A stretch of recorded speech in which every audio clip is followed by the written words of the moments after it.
In this full sewing tutorial, I'm walking you step by step through the Lucy Jumpsuit, a simple sleeveless one-piece with wide legs and just the right amount of effortless charm. Designed for knits, Lucy blends comfort and style in the best way.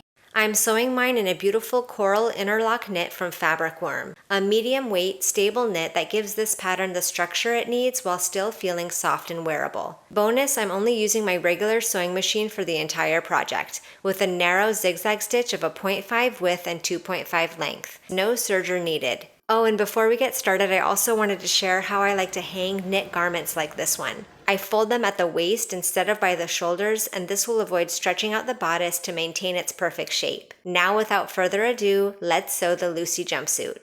I've designated one of my front bodice pieces as the outer piece. And I'm going to apply a small piece of interfacing where the buttonholes will be sewn. And fuse in place. Then I'll sew my 2 buttonholes and open them up.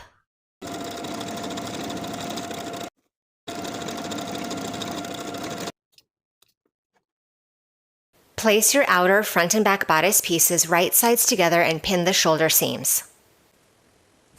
Sew the shoulder seams with a 3/8 inch seam allowance and press the seams open.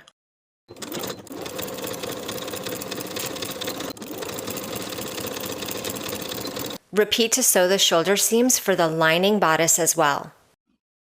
Place these bodice pieces right sides together. Pin the neckline, aligning the shoulder seams. Then we'll sew the entire neckline with a 3/8 inch seam allowance using a regular straight stitch.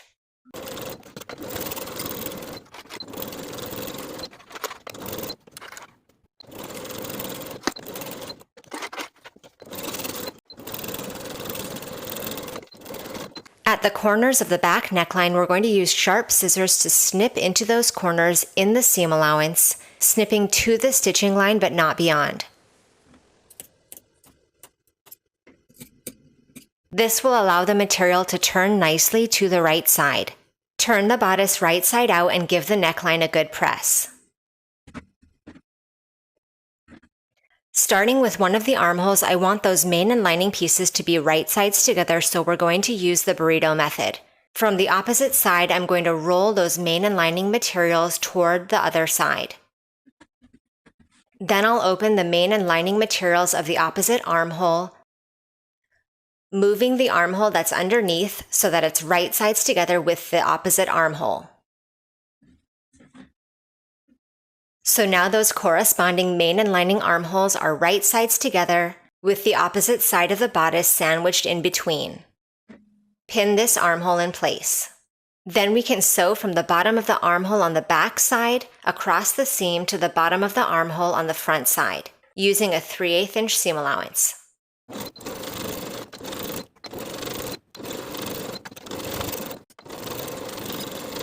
Then we can pull the rolled up bodice material through the shoulder seam. So now my bodice is right side out once again with one armhole finished. We're going to repeat the process to finish the armhole on the other side, rolling our finished armhole and the bodice toward the opposite open armhole, opening out those main and lining pieces, tucking the underneath piece to the opposite side so that they're right sides together. And pin. Sew with a 3/8 inch seam allowance in the same way as we did on the other side, then we'll turn this right side out.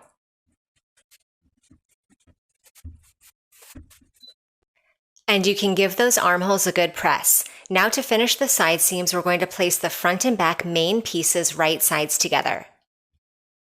And we're going to repeat for the lining, placing the front and back lining pieces right sides together. Now that those pieces are right sides together, pin the side seam, aligning the underarm seam. Repeating for both side seams. Sew both side seams with a 3/8 inch seam allowance from the bottom of the main across the seam to the bottom of the lining, on both sides.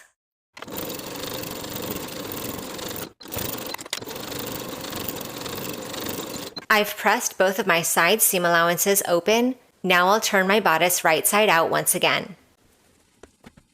To form the casing for the elastic along the bottom of the bodice, we're going to sew the main and lining pieces together, edge stitching with basting stitches along the bottom raw edge, then creating an additional row of stitches above the buttonholes, 1 1/8 of an inch above the raw edge, all the way around.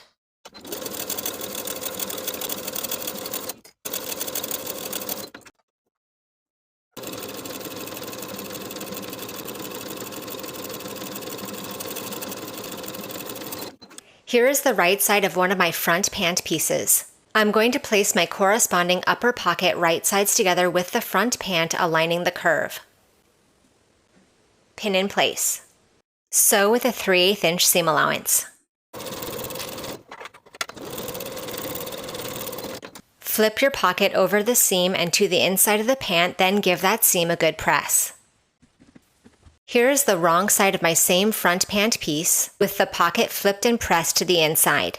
Now I'll place my corresponding under pocket piece right sides together with the attached pocket, and pin along the curved inner edge.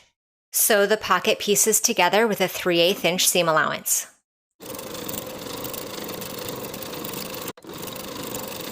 Pin the top and side of the pocket to the front pant. Sew the pocket to the front pant along the top and side edge, basting in place using the longest stitch on your machine.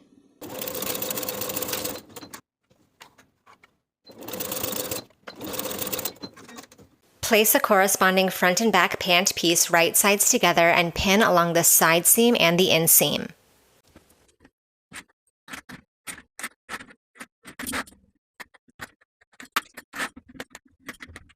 Sew the side seam and the inseam from top to bottom with a 3/8 inch seam allowance.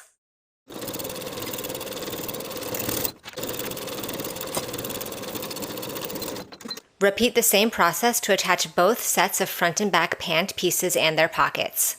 Then we'll turn one leg set right side out and place it inside the leg set, which is wrong side out, aligning the crotches. Pin in place from back to front, aligning the seam. Sew the crotch curve with a 3/8 inch seam allowance.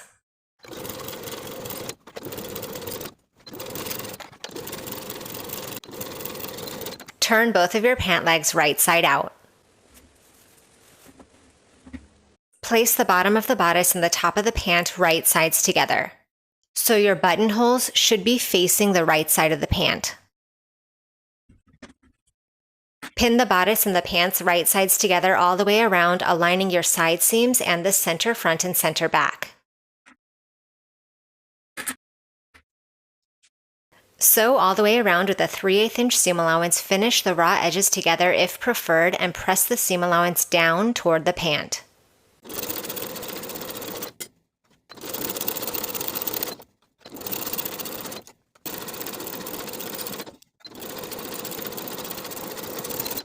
For the waistband drawstring that attaches to the back elastic, the pattern calls for a piece of cording. I'm just going to create cording using my main fabric. I've cut a 2-inch wide strip, cutting it to the length prescribed in the pattern instructions for my size.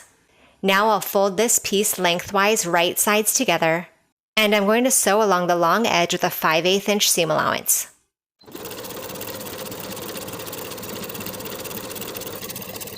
I'll trim the seam allowance to about 1/8 of an inch.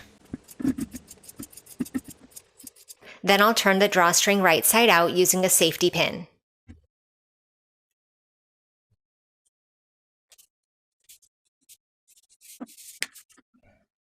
Repeat to create both drawstrings. I've cut a piece of 1/2 inch elastic to the length prescribed in the pattern instructions for my size. I'm going to place one of the short ends of each of the drawstrings along the short edges of the elastic and pin in place. Then I'll zigzag in place to secure.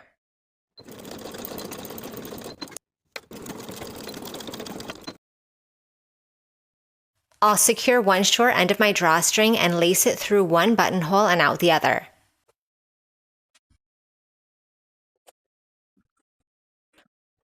I've pulled the elastic and the drawstring all the way through the buttonholes. Using my finger to feel the inside where the drawstring meets the elastic, I aligned that point with the side seam, and I stitched inside the ditch of the drawstring to secure. I did the same to secure the elastic and the drawstring at the opposite side seam. This will prevent the elastic from twisting on the inside as you wear it. Now you can trim the drawstring to your preferred length. And to finish the raw edges, I'm simply going to tie them in a knot.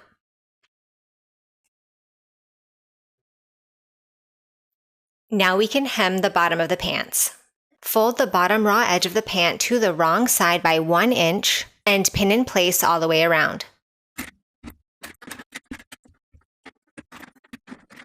Using a twin needle, your cover stitch machine, or a regular narrow zigzag stitch, sew along that inner raw edge all the way around. Repeat for the bottoms of both pant legs.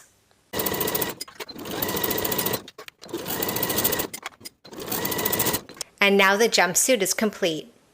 Thank you for watching this sew along. Make sure you subscribe to the channel so you don't miss future sewing tutorials, and I'll see you in the next video.